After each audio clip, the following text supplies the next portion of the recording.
Thierry Rovelli met les points sur les i, matin, midi et soir, sur votre France Bleu ou francebleu.fr. Bonjour la France déconfinée, bonjour à tous. Et vous n'avez pas remarqué un truc ce week-end ? Bah, il n'y avait pas l'Eurovision, dis donc. Première fois en 43 ans que la France ne s'est pas prise une branlée. Le chat qu'on n'est pas habitué, hein. Et vivement l'année prochaine. Ah oui, le concours aura lieu aux Pays-Bas. Là, ce coup-ci, c'est pour nous. Ah bah, on a l'habitude d'être un pays bas, alors très bas dans les classements. Hein. Pourtant, cette année, moi, je la sentais bien, moi, la chanson de Tom Leb. Hein. L'autre, il était crédité de 2% chez les bookmakers. Il y avait un de ces suspens. Est-ce qu'on sera arrivé dernier ou avant-dernier, c'est con ? Eh ben, on saura jamais. Hein.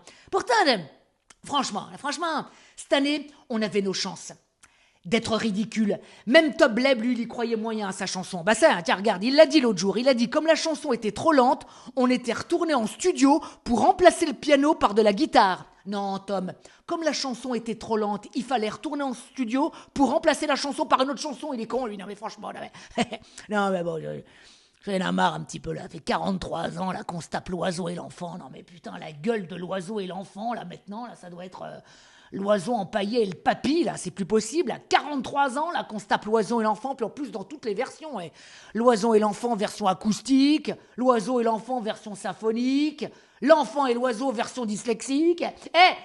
Marie-Myriam, tu sais, c'est comme la poêle à crêpes. On la sort une fois par an, puis après on la range dans le placard. Alors tu vois, comme ça fait des années, tu vois qu'au mois de mai, la France a l'habitude d'être humiliée, bah cette année, pour pas perdre le rythme, on a décidé d'être la risée du monde, encore au mois de mai, avec, tu sais, nos masques, là. Ah non, mais des mois qu'on les attendait, ces masques, et maintenant qu'on en a plein, les gens sont même pas foutus de les mettre correctement. Putain, non mais...